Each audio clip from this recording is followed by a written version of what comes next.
Alioune Seye numéro 2 da ngaa jëm ci bis sa diggante ak général Malika yàlla def nga génn ci 4 combats yoo xam ne kawoo nga ci génnee coow li bari na nag mais man dama ne Alioune Seye numéro 2 ñi mu daan ci 4 combats yi mu génn ak xale bii muy bëreel di général Malika est-ce que adversaire yi différent wuñ ak âge bi parce que général Malika gis naa ne moo gën a nekk xale te bu dee bëree mbër la boo xam ne ràññee nañ ko ci lutte simple bi est-ce que adversaire bi Alioune Seye numéro 2 argument yi mu indil ñooñu mën na indil argument yooyu xale bi. waaw suñu Fall dañuy sant yàlla rek julli ci waat ci yonent bu baax a baax a baax du nuyuwaat Mamadou Mata Cissé ministre maa ngi koy bëggee bu baax a baax grand Zal Dieng maa ngi koy ziar di ko jox wàcc waaye met jaalikan ñu ngi koy bëggee bu baax a baax suñu Fall. waaw man de wax dëgg yàlla man doj woon ak laax te ëllëru gumba laa xàmmeewu ma ëkk ak janj ak lu ne xawma ndax adversaire yi mu doon bëreel ñoom laak du ñoom mais ci kàttanu yàlla waaj naa ko képp ni mu ko waroon a waajee ñi ma doon waajale ñeneen ñi waaj naa bu ko raw ci kàttanu yàlla di ci am yaakaar suñu borom defal ma ci ndam suñu yàlla mooy joxe ndam yàlla na ma yàlla jox ndam ci jour ba ci barke Seydina Mohamed. mais ci doole surtout ñi dafa génn ñu bari ne Alioune Seye numéro 2 général Malika moo ko ëpp doole buñ gisee état de forme yi. waaw non àdduna yëpp moom lañ jox favori waaw tey waxkat yee genn wàll ñenn maa ñu si ëpp tey moom lañ jox favori moo gën a féete xale moo ëpp doole moo dàq bëri moo def lépp ma yombal leen ko nekkoon a jël lépp ci kàttanu yàlla la première incha allah di ñaan yàlla mi nga xam ne moo am kàttan yàlla kàttanal ma may ma ndam lu seddu guy ci barke Seydina Maam. loolu lan la mën a def ci Alioune Seye. aw man nag laa ilaha illallah man moom mooy li ma la wax weñ mooy man ndax yooyu gars yi di wax noonu yëpp bëjëguma loolu daf may gën a yokk jom rek daf may gën a ñaax daf may gën a dolli ndax dëgg yàlla te làmb tamit noonu la làmb moom bu taxawee ku nekk xam nga ku nekk ni nga ko sentir noonu nga koy analyser mais du li ngay wax rek moom mooy am de waaw la première luñ naan la yóbbante galgal ubbul làmb ci kàttanu yàlla ñun liggéey nañ loo xamante ni yaakaar nañ ni suñ ci ñëwee buñ ko indilee dinañ am ndam te ci kàttanu yàlla loolu la ñuy gëm loolu la ñuy jàpp ba jour ba yàlla defal ñu ndam waaw mais yeneen yi gars yi di wax yëpp amul solo naan màggatu lëndëm ku ko làmb dajoo ko mu làmb daj boppam xam naa li may jar gëm naa sama bopp te xam naa ne làmb ji ci kàttanu yàlla dina ma ci may ndam. à moins de 15 jours du combat. Alioune Seye li ngay yëg nii sama combat nga ko doon yëg ci doole ci état de forme daf te ñëpp comme li nga wax léegi rek. jël nañ lépp jox sa adversaire. li ngay yëg ci ban combat nga ko doon yëg mu leer na instant bi ñande nga pare nga. non instant bii nii boo bëggee dëgg wallaahi la asim sama combat yi ma doon préparé yëpp. bii moo ci gën a intense bii moo ci gën a metti wax dëgg yàlla ndax tey xama waaw làmb ji jël nañ ko coow li bëri ku nekk di wax mais nekk naa sama ruq ànd ak ñi ma war a àndal ñëpp du ci nii sama ñaari coach yi xam nga Zil Dieng xam nga sama ñaari lonko yooyu noonu du nuyu sama sëri sama Cheikh Laye Diouf xam nga di ko jaalawaat yaayam boobu noonu waaw di ko wax ne yàlla na ko yàlla may xolum muñ non ñooñu il faut ma leen di lim ndax ñooñu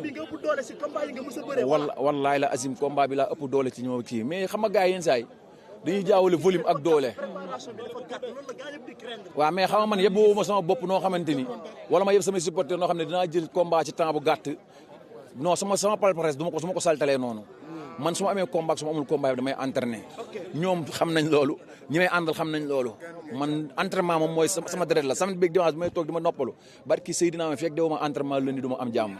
loolu sama deret la nekk xam nga loolu waaw fekk na ma ci wàccaay man waaw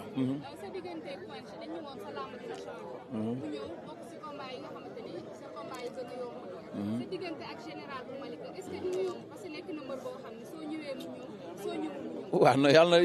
yàlla na digg maam yàlla jaar fa mu jaaroon naka xale yi doon waxee bu njëkk ba yàlla na digg maam yàlla jaar fa mu jaaroon comme combat bi taxawoon na gars yi jox favori Quench bii nii mu taxaw ñu jox général Malika kii waaw sama doom ji moo may jox kii bi rek sama jox bi moo may jox kii bi rek non loolu bëy wëy na mbuus. ma ne ko bëy wëy na mbuus loolu kay romb nañ ko ci kàttanu yàlla première sa waay jox na ma kele bi ci kàttanu yàlla waaw. waaw.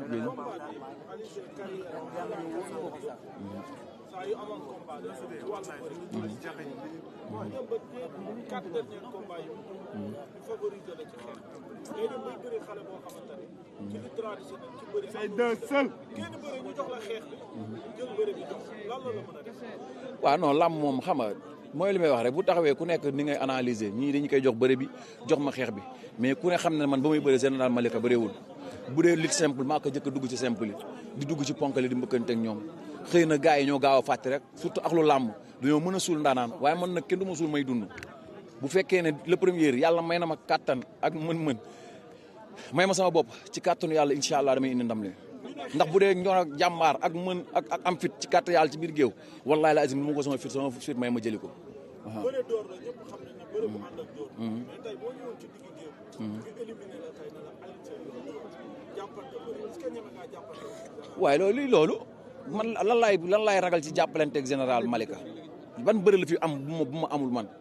wallahi la azim rabbul kaar maa ko dàq bëre aller retour bokkuñu sax xëy na non ak site internet yi bees yi nii moom muñ fujjee ñëw di nekk si simple bi site internet yi kii ko mais wax dëgg yàlla man li ma def si simple sax kii dafa ko simple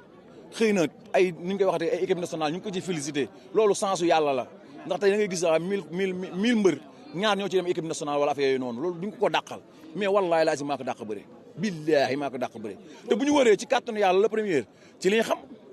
loolu moom xanaa xamoo ne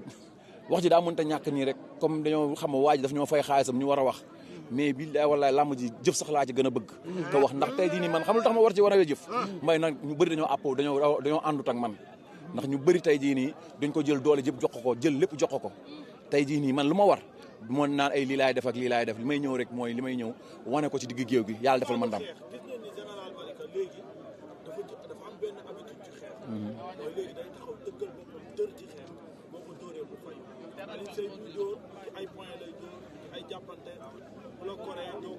non jàmbaar la gaynde la wax dëgg yàlla wax naa ko waxati ko weexal sa nawle du tax nga ñuul jàmbaar la gaynde la mais mën a waaxu xam fa nga jëm moo gën a wóor mën a waaxu xam fa nga jëm moo gën a wóor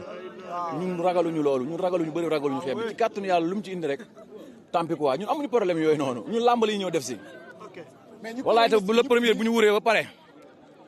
ci lañu doo comprendre ne Alioune Seye 2 buñ ko indi woon dañ koy wax combat bi waru ci jàppante dafa war a xeex loolu waaw mais ñii wax nañ lii ñuy wax lee ñii wax yëpp seen xalaat ak seen gis-gis lañuy wax rek yóbbante galgal ubul làmb yóbbante galgal ubul làmb waa déggal ma la kenn du ko indi di ko digal mu def teg xale bi épreuve de force mais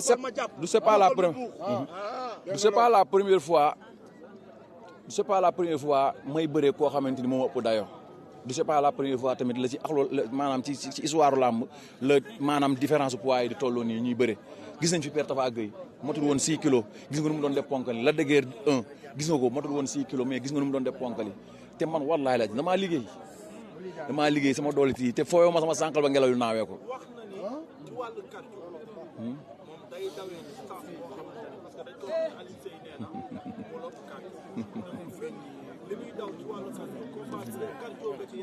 na daw ba Mali Fara man daw ma fenn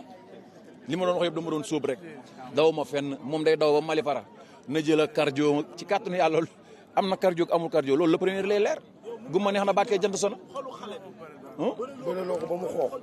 en tout cas daal bëri la ñuy def ci kàttanu yàlla jiili bëri daal la ñuy ñëw def si di ñaan yàlla mi nga xam ne moo am kàttan yàlla mi yàlla defal roof kàttan yàlla defal ma ndam lu sedd guy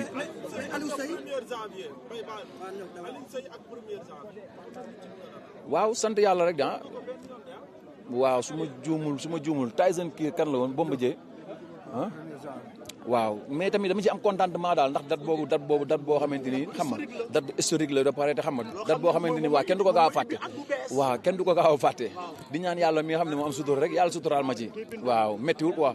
date bi waaw. mais Alioune Seye ñu dégg sànq nga ne ci combat bi nga gën a amee doole sa yeneen combat yi. waaw adversaire bi moo toll noonu wala carrière bi moo toll foofu. non ba tey jii nii xam nga adversaire bi moo toll noonu benn sama carrière mooy ki ñu doon wax tey ñu naan ay ñoom Tapha Tine di wax ay Eumeu Sène tey yi nga retour garaate jël koo xamante ni daanaka sax presque waru koo jël c'est parce que boo déggee waru ko woon jël mooy tey man maanaam tey doon nañ ma séntu fu dul ci ay général Malika ma tourné jël ko tey fu ma combat boobu ndam rek laa ci war a am waruma ci am leneen loo tax ma xare ci xam ma liggéey ci loo xamante ni musuma ko liggéey sama combat. ñu bëri na pression bi ci yow lay ëpp. non yàlla xam na ni nit mënu ma teg pression. billaahi wallaahi wa rabbul kaaba. ak saison blanche bi mu def ak fi mu jaar. ak saison blanche bi mu def ak adversaire yi nga bëreel. déggu ma. ma ne ak adversaire yi nga bëreel moom bëreegul ak ñooñu. waaw non mooy li may wax rek ñun làmb la ñuy def sa waay am na doole amul doole loolu yëpp garaawut méttiwul ñun amuñu problème boobu amuñu problème boobu nit ñaan yàlla daal defal ñu wér ak kattan ba le premier yàlla defal ñu ndam. lan ngay dalal xelu si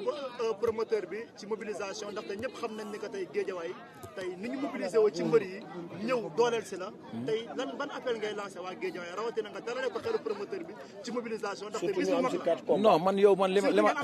ma waxoon bi combat bi doogee taxaw rek combat bi Guédiawaye nii ci laa leen di jàppee ci laa leen di bàyyee tey jii nii bi ma waxee loolu waxuma ko pour xoxatale wala nangam mais maanaam Guédiawaye dama fay jëf loo xamante ni lu ne fàng la kenn du ko jeex tey côté mbëri liggéey nañ def nañ seen wàll tey gis nga nu mu demee nii te commencé nañ ko depuis boobu Ndiaga Dollé tamit maa ngi koy nuyu bu baax a baax depuis boobu ba léegi ñu ngi ànd ensemble di liggéeyloo di dem di def lépp mais beneen bi moom mooy supporters yi 54 ASC yëpp maa ngi koy jël di ko teg ci loxoy boobe xam nga di ko woo ne ko combat bi dañ koo soxla dañ koo bëgg xam nga di ko woo ci combat bi bu baax a baax di woo képp koo xam ne zone bleue bi mi ngi daw sa deret